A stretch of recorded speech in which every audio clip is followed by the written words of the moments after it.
The Vice Mayor, Yang Shao.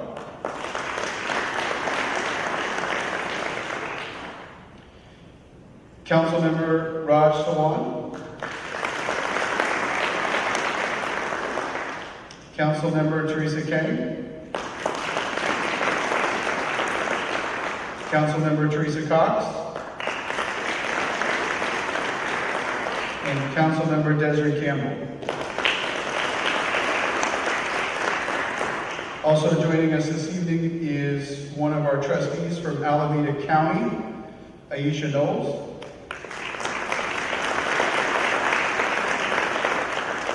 And I didn't see Superintendent Castro here yet, but we are joined by Superintendent of MBROP, Tom Hansen. And the President Superintendent of Ohlone College, Charles Sasaki.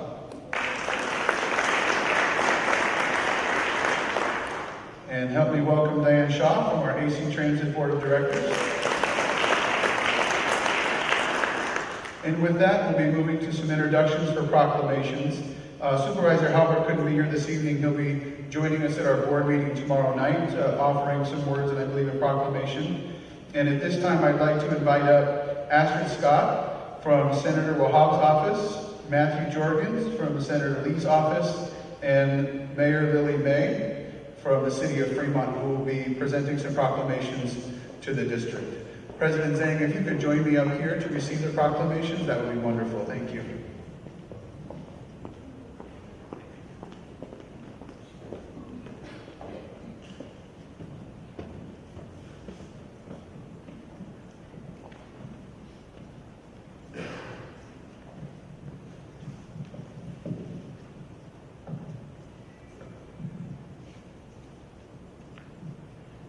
Good evening, everybody. My name is Astrid Scott, and I'm here representing Senator Aisha Wahab.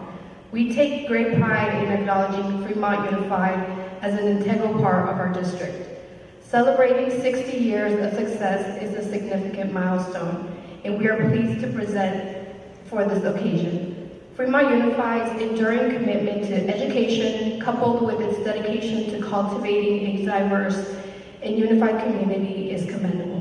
Senator Wahab recognizes and admires the contribution of FUSD has made to our local community over the past 6 decades. In recognition of the district's commendable effort, we present the certificate. Thank you for the opportunity to be part of the celebration.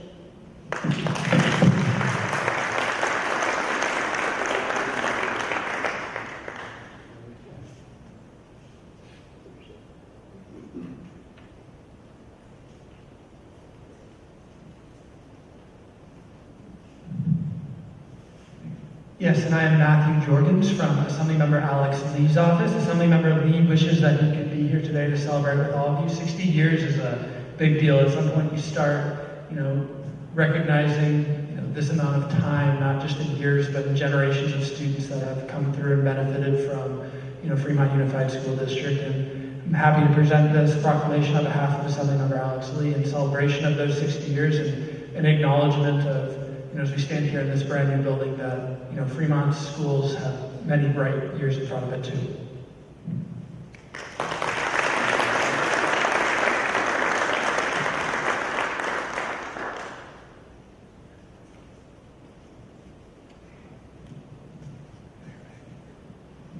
Good evening, and thank you for allowing me to join all of you this evening. I'm delighted to be here as your mayor, but I'm also delighted to be here over the years and supporting the school district in partnership as a parent, as a community member, as a former board trustee, and also along with so many of our council members who have also had the opportunity.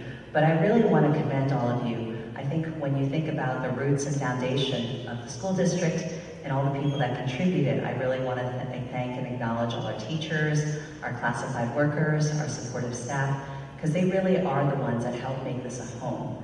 And so on behalf of our entire city council, on this occasion of the 60th anniversary, we are so delighted to be able to join in so many organizations. It's these roots and foundation, whether it's the Fremont PTA, Council PTA, Fremont Education Foundation, and all these different supportive organizations of which Fremont as a city is proud to be a part of.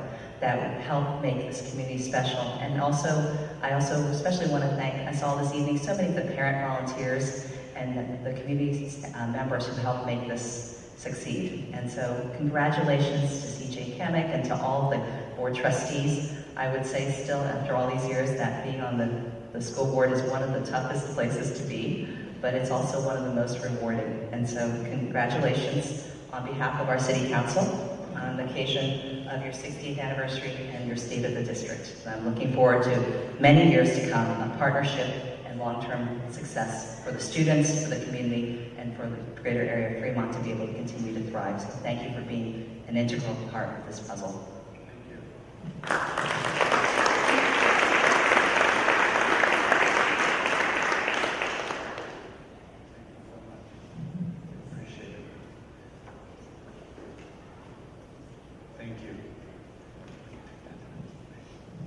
Thank you so much. It is great to have so many partners to help Fremont Unified School District, especially our students and our amazing staff. So with that, we're going to begin our presentation, and I want to begin by recognizing all of those who have blazed the trail in front of us. So when we think about 60 years, we all might have a different relationship to what 60 years means in life, but when we take a moment and think back over the history, we recognize how many groups of students have come through Fremont Unified School District over 60 years. And when you think about just one, let's say, 5th grade teacher who's teaching 30 students a year, year over year over year, you think about the impact that our schools, our staff, whether they're teachers or classified staff, have on an individual child, and for that matter, on a family as a whole. And then you start to measure the impact of what that means generationally and the change that they make in the world. And so I want to take a moment and recognize and thank all of those who have served Fremont Unified School District before us. And I want to thank and acknowledge the staff that is serving Fremont Unified School District today. And I never take for granted as the superintendent the fact that it is an honor and a privilege for our families in Fremont to entrust us as a school district with the academic and emotional well-being of their children. And that's something that we hold and I hold very sacred. So gratitude to all of those who have blazed trails before us. Our current governance team, as I introduced earlier, our trustees, our meetings twice a month normally. We welcome public participation in those meetings. If you also would like to stay home and participate, we stream our meetings and you can see the whole thing in high definition. I am very proud of the executive cabinet that we've built in Fremont Unified School District in recent years. I think it's an outstanding fact that 2 of our cabinet members are FUSD alumni. Mr. Hillman, our associate superintendent, is an alumni of American High School. And Mr. Larson, our assistant superintendent, an alumni of Mission San Jose High School.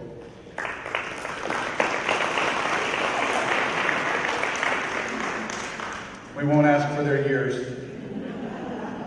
And I'm very grateful on the instructional services side to have a leader like Leticia Salinas. She brings a wealth of information from a professional background ranging from San Francisco Unified to Hayward to smaller local districts, and she has a true laser sharp focus on what's best for students, and we're very proud to have her on our cabinet team.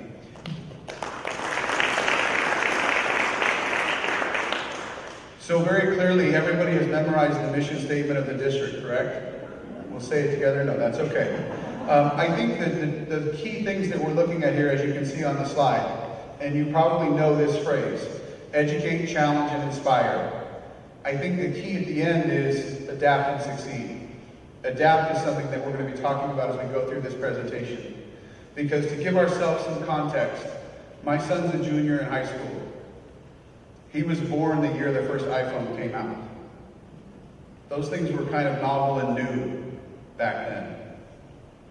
Whether you're an iPhone or Android user, imagine your life without it today.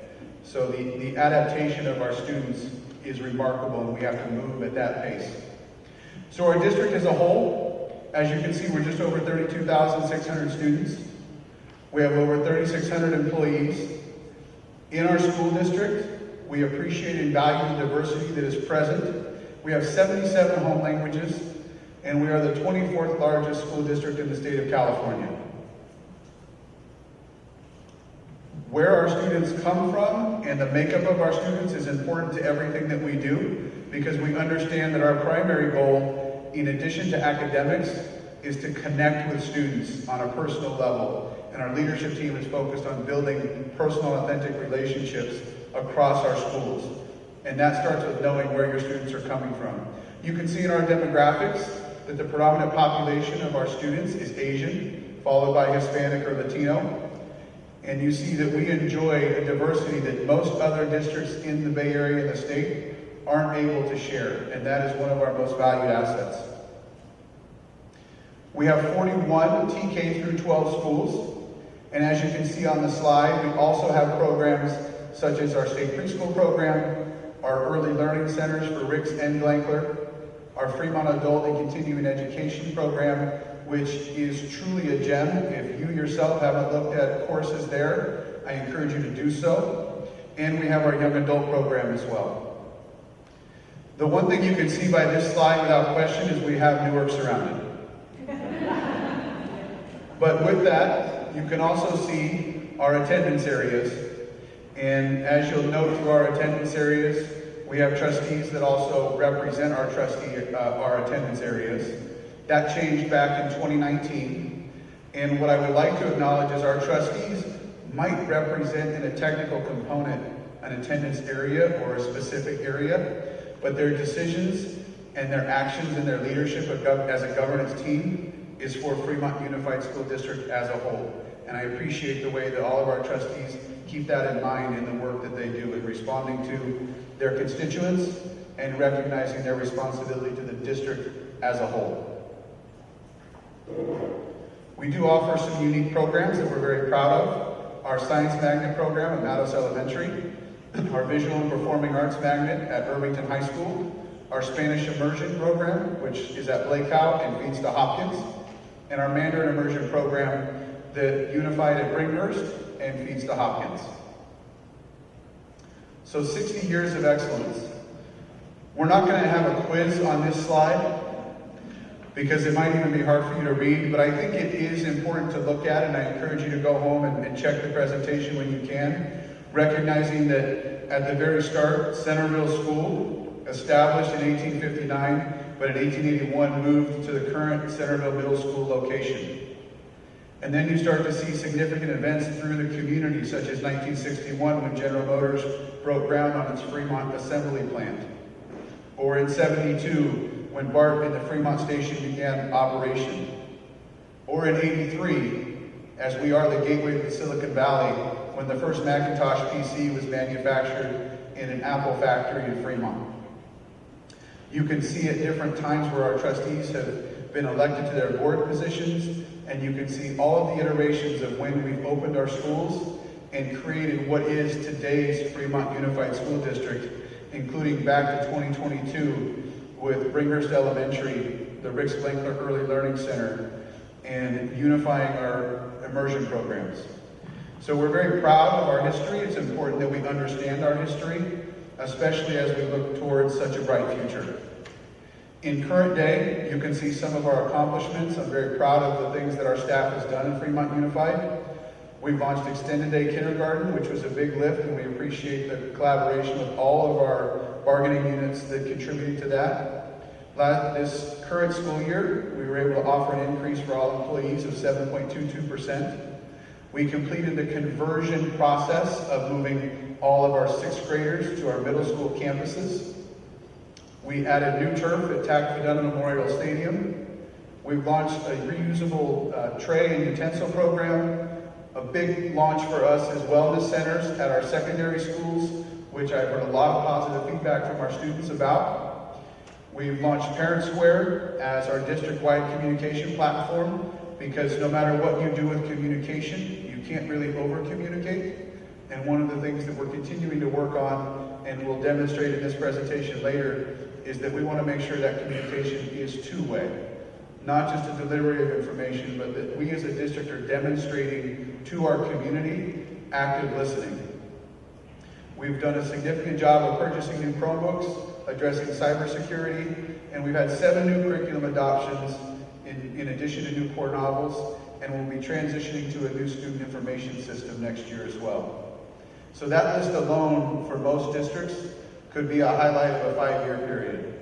But we've been knocking this stuff out at a record pace, and I thank everybody who's involved with this work on behalf of our students. So as we look forward to the next 60 years, it kind of goes back to the remarks I shared at the beginning. How do we imagine for ourselves what the class of 2084 will really need?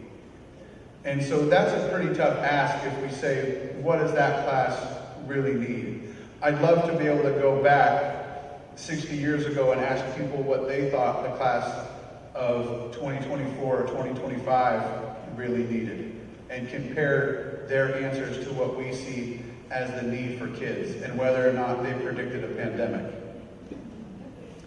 But we can't imagine our future, right? We can imagine that the support for our students has to exist through the growth of their performance. And what we don't want to do as we address that performance is just make random guesses about what students need. We want to make sure that we're making database decisions on behalf of our students, so that when we put a program together, we know we're delivering something that is meeting the needs of our students as demonstrated through data, as opposed to demonstrated through opinion. We have implemented a multi-tiered system of support, MTSS, and those of you familiar with education know that we are in the Hall of Fame for acronyms and alphabet soup. But MTSS is our multi-tiered system of support that addresses academic, behavioral, and social emotional needs for students. You'll see a slide in a little bit, but really the way you can think about it is tier 1 of that MTSS pyramid that we talk about is what's happening for all kids in their base level general education classroom. And then we have other tiers that are more intensive and are designed to provide on-time support for students and interventions at the level students need. We also know that we're going to have to continue to address student climate literacy. And as you see in this facility today, as we'll talk about later, thanks to support from our community, we're going to have to continue to invest in our facilities and our infrastructure, because we know that the facilities we're going to need for the class of 2084 are going to look and feel different than the facilities we've had for the past 40 to 60 years. But you start to see here in this space before you today what community support and investment in schools can begin to look like for our students. Also, we know we're going to have to enhance physical and cybersecurity, because the world is becoming a little bit different place every single year. And so we'll talk a little bit about our framework of focus and acknowledging that we want safe and supportive environments for our students and staff. And that means physical safety and emotional safety. Also, that prediction in 2084, just even back it off from there a little bit. Think about what career paths are going to exist for our students in 10 years. What career paths are present today that didn't exist only a decade ago?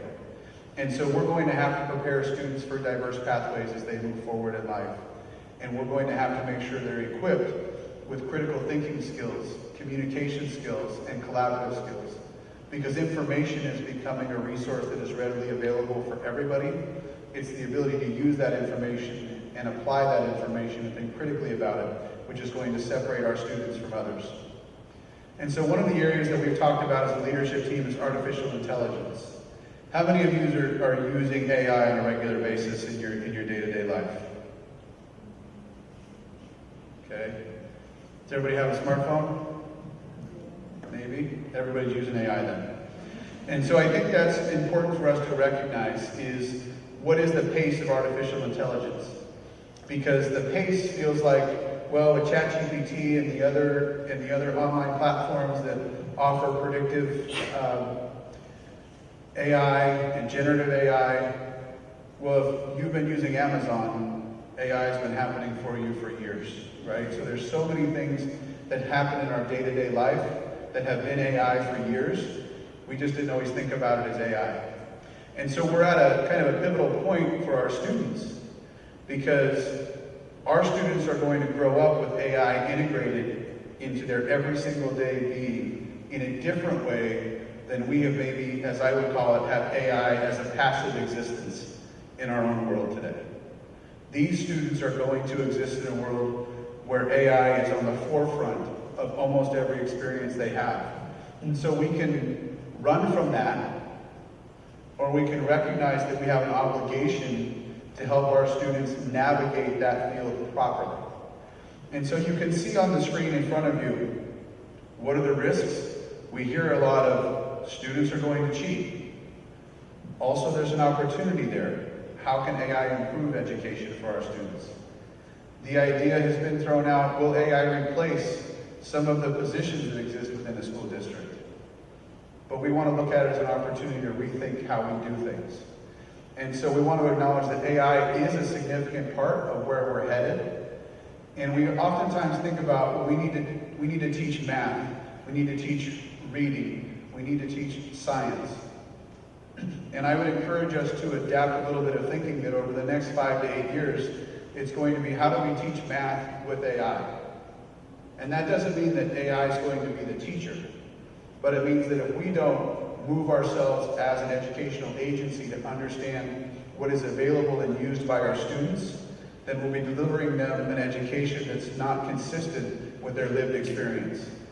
And I think it's our job to make sure that we teach them how to use these tools responsibly with morals and ethics, and then truly drive home the value of education within their system. So I don't know how you all learn math. If you talk to my secondary math teachers, they might say that I didn't learn math. My summer school teacher will tell you that I did. And so we implemented a pilot program this year called Prism VR. And you can see in the picture, this headset is a tool that's used for virtual reality, which takes kids directly to that question that I always heard as a teacher. Mr. C, why do we have to learn this?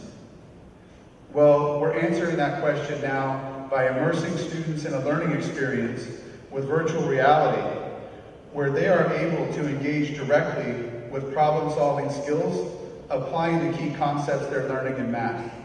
Examples would include a virtual reality demonstration where they see sea levels rising and they have to figure out the formula and the calculation for how much they need to adjust the construction of property at the sea line.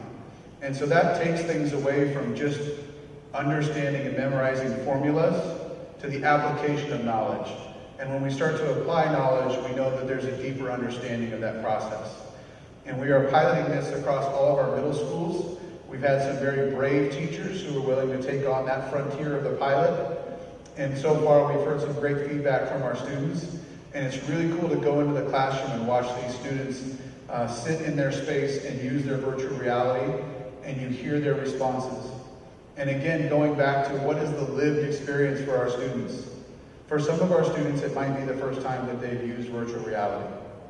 For many of our students, it might be something that they use on a regular basis, maybe on a gaming platform. But this is not foreign to most of our students. And so I'm really proud of our teachers and our administrators who have led on this path, and for our board in taking the courageous step to implement this pilot program, investing in the pilot program, and making sure, as I said earlier, that we go back and look at the data. What's changed in learning outcomes for students because of this program, and how valuable is it? But I'm very excited about the work that's happening on that front. So as we look at our growth and development, as I said earlier, we want that to be intentional. And so one of the things that we've set forward as a discussion in the boardroom is a framework of focus. And as I mentioned earlier, one part of that is safe and supportive schools, both from a physical environment and the emotional environment. Because we know that staff can't function at their highest capacity, and our students can't receive instruction and learn at their highest capacity unless we're addressing their physical and emotional safety. And the core of what we do is the blue part of this, which is the teaching and learning.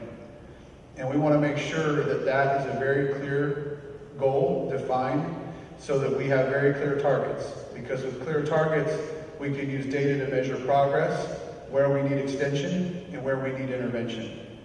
And if you think of this as a circle or a triangle, you have two parts of the puzzle. Well, we can't deliver the teaching and learning without our incredible staff on the certificated side or on the classified side. And I've shared in many different places that I believe everybody who works for Fremont Unified School District is an educator. Whether or not you're a classroom teacher directly, I know from my time in school that some of the people who had the biggest influence on me were coaches, classified staff, and so all of us, whether we're working on technology, whether we're cleaning the schools, whether we're serving the food, or whether we're delivering instruction, are educators at the core and contribute to the teaching and learning of our students. We've talked about the safe and supportive school environment, and none of those two things can happen if we don't have sound fiscal management as a district. We'll talk a little bit about our funding as a school district and that it presents a challenge, but the management of those limited resources is important and critical to making sure we can deliver on the two other pieces of that framework. So in teaching and learning, you can see some of the outcomes that happen from the amazing certificated staff and classified staff that we have in the district. And we're joined tonight by one of the best last year's Teacher of the Year, Rachel Brown, who's with us this evening. Thank you for being here. And you can see the hard work of our students, the support of the family, and the amazing work of our staff, that we are 75.8% meeting or exceeding ELA standards. 69.7 meeting or exceeding standards in math, 61.6 exceeding standards or meeting standards in science. And so one of the things I talk about with our leadership team is acknowledging where we are successful.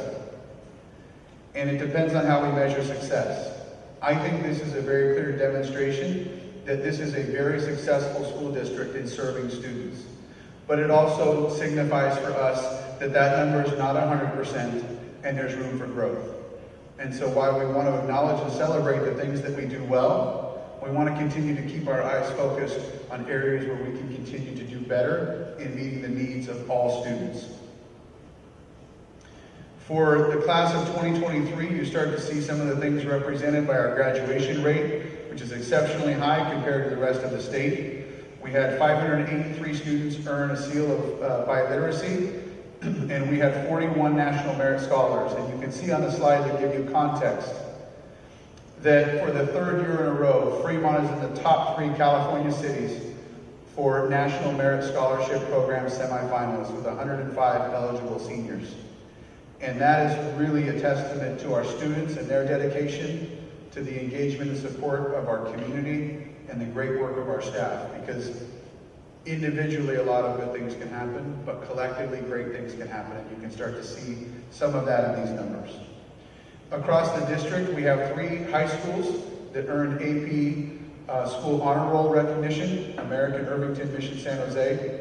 Robertson is a model continuation school. And although not on the slide, I will call out, I believe it is the only school in the nation that is listed as a model continuation school for professional learning communities. Correct, Mr. Herrera? Thank you, sir, for your leadership. Driving back to our framework of safe and supportive schools, we've had 3 schools awarded with the PBIS Awards, Positive Behavior Intervention Systems. And you can start to see that work taking place: Brookville, Olivera, and Patterson. And we currently have 7 distinguished schools that have been recognized, and we are awaiting to see if we have others recognized again next year: Kennedy, Azevedo, Chadbourne, Forest Park, Mission Valley, Warm Springs, and Wybell. As I mentioned earlier, I have worked in 4 different districts. One as a teacher, one as a principal and moved up through district office positions, one as an assistant superintendent, and I had the honor and privilege to come to Fremont Unified 4 years ago. I will put our staff up against any that I've ever seen. In terms of capacity, caring for their students, the management team, the certificated staff, the classified staff, every time I'm on a campus, I'm wildly impressed with what's happening for our students. And none of the work that we can do happens without our partners. We have 3 represented unions: our teachers union, FUTA, we have 2 classified unions, CSEA and SEIU, Local 1021, and we have our Fremont Managers Association. Collectively, that group is responsible, along with our governance team, for the direction of our district, and I am wildly impressed on a regular basis with the work that we see. And I can't say that it's due to my leadership, but I can say that we are building a greater culture of collaboration in the last 4 years. And I think, as you saw in our current list of accomplishments, we're getting a lot done because we're talking about what ideas are best, not whose idea it is. And that's really the core principle that we want for our students. For staff recruitment and retention in the education cycle, we oftentimes just think of that as teachers, continues to be remarkably challenging. But that's also true on the classified side for many of our positions. Includes transportation, food service, paraprofessionals, and as you know, there's a nationwide teacher shortage. So we're continuing to work hard on our recruitment and retention of our staff. And you can see in the last 3 years, we were able to reach a 3-year agreement with our groups, from managers all the way through the organization, that included a 17.47% increase in wages over 3 years. We were able to do that because of an influx of revenue from the state of California, and we're exceptionally grateful for that. And we know that our employees need and deserve across the board more than that. So that speaks to sound fiscal management, which is critical for school districts. So what I want to point out here is many of you may know about our LCFF, which is our local control funding formula. That is the formula that exists at the state level for how we receive our revenue. In the LCFF formula, you can see in 23-24 that we had a funded COLA of 8.22%. What that means for our district in new revenue, as you can see, is just over $388 million. You can see that there's no change in funding there. But remember that funding for school districts, and there's no change because that's our current year, we know what that revenue is. But remember that school districts are funded on ADA, our average daily attendance. And that is a unique aspect of how schools are funded, and that's driven from your enrollment, your total number of students, and the average of students that attend school on a regular basis. And so our ADA is not always the same number as our enrollment number. But in the current year, you can see what our 3-year average is for ADA. And the state allows school districts to use a 3-year average, which is relatively new. It used to be that you could use the higher of your last 2 years, whichever one it was. Now you can use the current year if that's the highest, the prior year if that's the highest, or if it benefits you, you can use a 3-year rolling average. And whichever one is higher, the state automatically defaults to provide you that level of funding. Well, for next year, we just saw the governor's budget proposal in the beginning of January. And we have a 0.76 COLA, which is estimated to come forward. When you look at our LCFF revenues and the funded ADA, the 3-year average, you can see that just starting out of the gate next year, we're going to start with over $7 million less than we had this year. So that's one of the downturns, or one of the difficult parts of any district that's in declining enrollment. We've been in declining enrollment for a few years, and so has almost every other district in the state. But our enrollment decline was less this year than we thought. I think we finished about 65 students less than we were the year before. And so we're really happy that that number has gotten smaller. But it does mean that the net impact is, if the state says you're going to get X as a percent of COLA, in this case 0.76, school districts that are in declining enrollment, when you calculate the lower ADA, don't receive that full 0.76 of new revenue because the number of students being funded is less. So we also are subject to what happens at the state level for our funding. And in this case, you can see on this graph, the blue number, or the first red number, 388 million, as you saw on the last slide, that is the LCFF revenue that Fremont Unified School District received this year. And I think we all like to follow that blue line that goes upward, right? That sounds pretty good to me. That blue line is based on the state-adopted budget and the board-adopted FUSD budget from June. Remember that we pass our budget in June as the state is passing their budget. And we pass that budget based on the COLA numbers that we are provided from the state level. Well, one of the things that all districts in California are facing this year is the projections for next year. We were projected to get 3.94% of COLA. And you can see with the blue line, that would have landed us with LCFF revenue at an increase to over $393 million. With the governor's proposal of a 0.76 COLA, we have to follow the red line.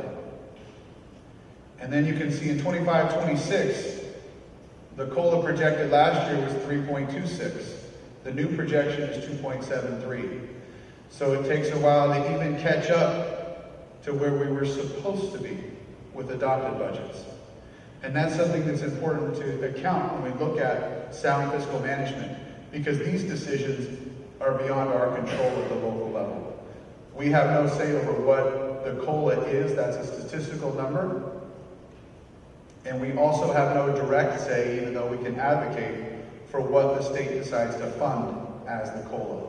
In this case, the statutory COLA in the governor's budget is calculated statistically to be 0.76, and the governor has proposed to fully fund that at 0.76. So when we look at the budget, many times I'm asked by community members, some of our neighboring districts are what are called basic aid districts. And people will ask me, are we a basic aid district in Fremont? And the answer to that is no. We are subject to the LCFF funding formula. And I want to quickly go over what the difference is. You can see the LCFF amount here of just over $391 million. This is from our first interim. That means that our local tax revenue does not exceed the amount that we would receive under LCFF. So we get the local tax revenue, and whatever the difference is between that and the amount the state said we should get under LCFF is provided by the state. A basic aid district, one of the neighboring districts, for an example, would be Palo Alto, is when the property tax generated locally exceeds the amount that they're calculated to get from the state. And so what happens in that circumstance is the state says, you're not going to get any extra money from the state. But they also say, you get to keep all of the tax revenue you generate locally. And so that creates some very unique systems. In our case, we receive money through the LCFF funding formula. You can see also we get a small amount of lottery funds, which is a little different than the promise that I think was advertised when lottery first started. You can see the amount of other state revenue that we receive and the federal revenue, and you can see the other local revenue, for example, a combination of our Measure I parcel tax and other local funds that continue to support our school district. When we talk about expenditures, most districts average about 85% of their expenditures going to personnel. You can see on the screen here it says 77.9, but that's just of our general fund. We have restricted funds that also pay for staff. And so when you take the overall calculation of the district, about 85% of our investment is directly in people, which makes great sense because we are serving people. And so we are a people business, but you also start to see where does the expenditure start to fall for districts like Fremont. You can see the amount that is spent on certificated salaries. That's everybody who works in the district that has to have a credential from the state to do their job. Our classified salaries, which is the individuals who work for our district across the board that don't have a requirement from the state for a credential to do their job. To employee benefits, and to note on this slide so that we're clear on managing expectations, the district, as some other districts in Alameda County, we don't offer health benefits directly to our employees. So we want to make sure that when we talk about benefits, these are the amounts that are paid towards the statutory benefits related to payroll obligations for our agency. Also, you can see our books and supplies, our services and capital outlay, and our outgoing and interfund transfers. So one of the other challenges that's facing districts is an unfunded pension program. And I'm going to talk a little bit about that for the next two slides. You can see in this graph here that in 2013-14, you start to see an increase in the rates. The two colors represent CalSTRS or CalPERS. Remember, I just talked about certificated and classified staff. So certificated staff is almost always in the CalSTRS system, classified staff in the CalPERS system. What you can see from 13-14 up through the projections of 27-28 is acknowledging that the state has an unfunded liability issue with these two retirement systems. And we have employees who have worked for this district hard for many years, and they absolutely deserve the retirement that they too have invested in their entire career. Because from 04 to let's say 13-14, every employee in the district was investing somewhere between 8.25% to 10% of their check towards their retirement system. And that's matched by the employer, in this case, the district. Well, when the state recognized the unfunded liability, two things happened. One was from CalPERS, which is a part appointed body and part elected. They started to change the contribution rates. CalSTRS rates were changed, and that happens through the legislative process at the state level. We have no say over how that happens. We want our employees to have a funded retirement program. My objection to this development and this process is that the state did not say, here's a new set of money for you, school district, to help pay for these increased rates. So it has directly impacted our funding year over year, because these are what we call unfunded mandates. And when you think about the revenue that we receive, this is an obligation for us, and it comes off the books right away. We know we have to pay this. And so I think it's important, we oftentimes talk about percentages in COLA. But as you've seen in the presentation tonight, my aim is to make sure that we talk about percentages and dollars. So what does it mean in real terms for Fremont Unified? It means that the difference between 2016, where for CalSTRS we paid $23.5 million, and for CalPERS, $8 million, totaling $31.65 towards this retirement obligation, you can see what has happened in 22-23. We're over $80 million in the contribution. And again, it is not any objection to the fact that our employees deserve a well-funded retirement, because they are paying into that system. But my objection and contention is that I feel that the unfunded liability has been unfairly placed on the back of school districts. And when we talk about school districts, we're talking about students. And so I can only imagine every night I drive home how we could reinvest this money if the state wasn't putting this obligation onto school districts. Again, something we have no ability to control directly. The other piece that I want to talk about as a significant objection on my part is an issue from the federal government. Many of you may be familiar with IDEA, the Individuals with Disabilities Act. That promised to schools a 40% investment in special education programs. You can see based on this slide, the federal government is getting a heck of a deal on that promise. Because as you see on the bottom, the amount of revenue, or in the same context, expenditure for our special education programs, and I want to anchor this in the fact that our students in special education have an absolute right to the best programs we can design and deliver. This is not anything to do with our student population and any characteristic of the student population. These are students who, based on assessed needs, require a more intensive intervention to support access to the core curriculum. And they have an absolute right to that educational experience. But the federal government promised when they passed this law that they would fund 40% of it. You can see that the federal government in 21-22 for Fremont Unified funded just over 8% of it. The state, to their credit, has provided just over 38% of the funding in 21-22. But in order to provide the programs that our students rightfully need and deserve, it means that from those LCFF general fund dollars, we make a contribution to support those programs, which we are willing to make because our students deserve it, of over 53% of that amount. So just imagine for a moment if the federal government held their promise and delivered us 40% of funding of $85 million. Imagine for a moment the kinds of things that we could do with those dollars to design different learning experiences for students, to support staff, to deal with recruitment and retention, to provide extension opportunities and intervention opportunities.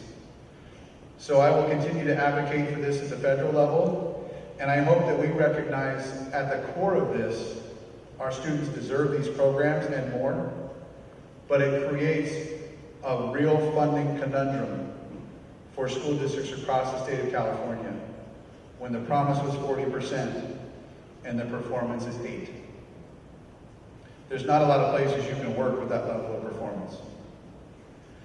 So what's the best kind of funding? I think it's local funding, because nobody else gets to tell us what to do with it. When our community votes to support a promise that the district makes, we are able to protect that funding from all of the things that I've described earlier. And we're very lucky to have passed our Measure E bond program, a $650 million bond which passed in 2014. We issued the last series of that bond in 2022. You can see on this slide in front of you photos of our middle school conversion projects. Also recognizing that far more has happened across the district with that investment. But you can see in front of you today the difference that it makes in the learning environment for students. And as you can see on the slide, I'm very proud of our district for doing this. Before I got here and after I've been here, we've been very aggressive in our refinancing of those bonds. And through that work, we've been able to save our community more than $51 million over the life of the bond by, when we see appropriate interest rates, working with our financial advisors to refinance that burden, just like you might do in your personal existence. And that's the kind of commitment that our governance team and the board has made in supporting the commitment that our community has made to our students. In addition to our bond, we have our Measure I parcel tax, which is set to expire in June of 2025. And you can see on the screen in front of you the wide range of things that we are able to provide for our students and the support we're able to provide for our schools, thanks to that community investment in Fremont Unified School District. And so you see in the prior slide that we've issued the last series of bonds in Measure E, and that our parcel tax is set to expire in 2025. So you can understand that we are actively working on engaging our community, and we'll be continuing to do this throughout the spring, on how we can garner more community support moving forward through potential ballot initiatives for Fremont Unified School District. Because I think, as we've tried to demonstrate tonight, that local funding is the most protected funding, and we aim to deliver on our promises for our community and most specifically for our students. So we've talked about safe and supportive schools, and I mentioned that tier of intervention under MTSS, again, our multi-tiered systems of support. So you can see on the screen in front of you, we're looking at academic, behavioral, and social emotional aspects in each one of the tiers. And you can see how the interventions become more prescriptive and more intensified as we move from Tier 1 to Tier 2 to Tier 3. What does some of that look like in a practical example? Well, from a social emotional side, Tier 1, it looks like the wellness centers that we've been able to build at our secondary school sites. And I've had the pleasure to visit each of them at our secondary school sites over the last 2 years. And if I wouldn't get in trouble for it, it might be a place where I might just bring my laptop and work for the rest of the day. Because the teams that have designed those spaces have done a great job of making them a place where students can take a break from the intensity that is their daily existence and decompress a little bit. And so I want to talk about, just for a second, that daily existence of our students. I don't know when all of you went to school, and I won't begin to guess, but I can tell you when I went to school, what happened in school pretty much stayed in school. And I could go home and take a break from whatever it was. I'm not sure of every student's lived experience, but I can tell you the students that I talk to and the two monsters that I'm trying to raise that are 16 and 13, that lived experience is very different today.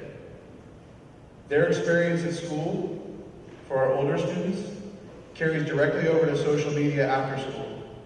There is a different intensity and flooding of information that happens for our students than may have happened during your schooling. And so when we think about helping students regulate, helping students have social, emotional, and healthy levels of empathy and understanding, there's a lot to unpack for our kids, and the wellness centers are a great place for that.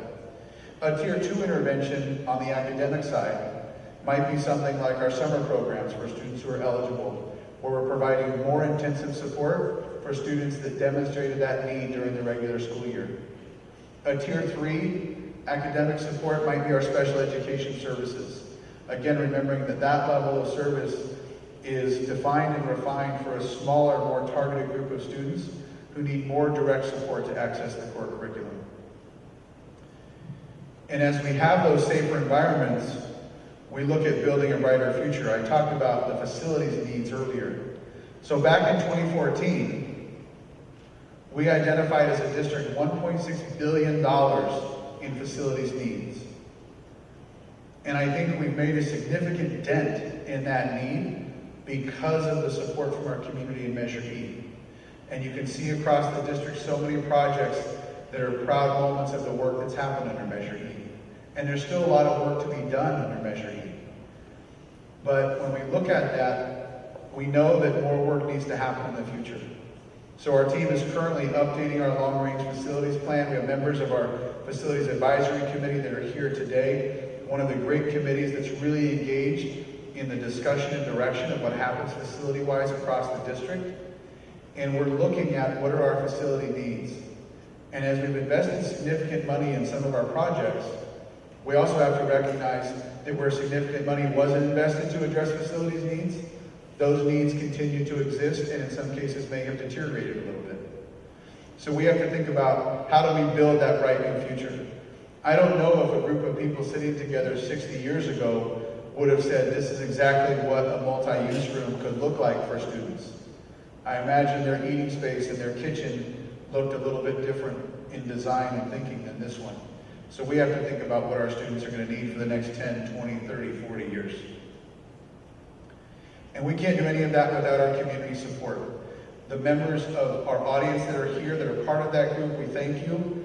We have talked already tonight about the generous community support in Measure E, in Measure I, and we have some amazing partners in that and some amazing volunteers. We introduced our FCPTA Council President, and we know we have parent organizations and PTAs across the district that are integral in that entire experience that is education for our students. Also, we have, as I mentioned, our FAC, we have community representatives. We have a large number of committees in Fremont Unified School District because the board is really interested in hearing the input and feedback from individuals across the community. And if you're interested in being on a committee, you can go to fremontunified.org/committees and start to look at where are the committees that have vacancies where you can begin engaging as an active part of the school district. From our partnership, we mentioned in the beginning the appreciation we have for the city of Fremont, and you can see the many partnerships that we have that are evident. We have the partnership around our school resource officers program. We have a collaborative effort with the city on our environmental science work. We have a partnership with the city for mental health support for our students. We have a liaison committee that meets between the city council and the district. And we have joint council meetings with the entire city council and the entire school board. And we appreciate their partnership because we know that as one school district and one city, everything that we do that's great will be made better by working together. And that's true, I think, for both sides. We also have FEF, who continues to deliver an amazing amount of grants for our students. Every single year, we have teachers asking for grants, and I'm always wildly impressed at how FES is able to deliver on funding so many of those grants, the way they're used to support students in the classroom, the creative way that teachers and schools come up with to demonstrate the use of those funds. And FEF is an incredible partner for the district. If you don't know about it, go to fremont-education.org. You've got teacher grants, sports scholarships in honor of Guy Emanuel, the the Excellence in Education Gala, which I believe is Boots for this year. Oh, thank you. All right. I guess I'm gonna hold it. And the Run for Ed, which we held this year at Lake Elizabeth. It was an awesome experience. If you didn't make it, that's okay, but be there next year, because the sunrise that morning was spectacular, and I sure had fun cheering on all the runners. So we talked at the beginning about demonstrating active listening. And so before we finish, with just a few minutes to go, what I would invite you to do is take out your phone, take a picture of the QR code, and if you're at home, or if you want to look at the presentation later for those who are watching on the live stream, you can see the website address on this page. This represents a program that we've adopted at Fremont Unified School District called Thought Exchange. Glad you guys all want to take the pictures of me with your phones up. And Thought Exchange has become a really valuable platform for us. Because what it does as you log into that system is it's going to ask you the question, what do you value most about Fremont Unified? And what can we do better to prepare our students for the challenges and opportunities of the future? And as you share a thought on this platform, it's not going to identify who you are or where it's coming from. It's only going to represent your thought. And as others share thoughts, you're going to see those. And what you're provided is an opportunity to look at thoughts that you might agree with and rank them high, maybe 5 stars. You might see a thought that somebody shared that doesn't resonate with you. Maybe it gets no stars. Maybe another thought gets 2 stars. And as individuals post those thoughts into the platform, and individuals rank the thoughts of others, which are again, completely anonymous, what starts to develop through the platform is very clear feedback for the district. It identifies trends, themes, key areas of focus, and this thought exchange will be open for the next few days as we give people an opportunity to provide their input to us. And once we close the thought exchange, we go through that as a district management team. We utilize the functions that they have for AI, and it starts to generate directly for us, based on the wide range of feedback that we receive, what are actionable steps that we can consider taking. It also helps us demonstrate a very clear picture of active listening. How many of you have taken a survey before and you have no idea what happens with the results? Right? So this isn't a survey directly, but this allows individuals throughout different areas to connect and share ideas, and we encourage you to share yours through this platform. And with that, I want to encourage you to tell somebody you know how great Fremont Unified School District is, and make sure that they know they can enroll now. And there's a lot of things I'm hearing on the news about layoffs. If you know somebody, we want somebody. So you can always take a look at our career opportunities at fremontunified.org. And as I said earlier in regards to the committees, a great place to begin your involvement if you think you have an interest in becoming involved more actively with the district. Take a look at our committees page on our website. And with that, I want to again extend my thanks to all of you for taking time to be here tonight, to listening to my raspy voice, and for being invested and involved in your community and our collective school district. Thank you for everything that you do for our students. I appreciate your time, and thank you for being here. That concludes our presentation. Happy 60th anniversary to Fremont Unified School District.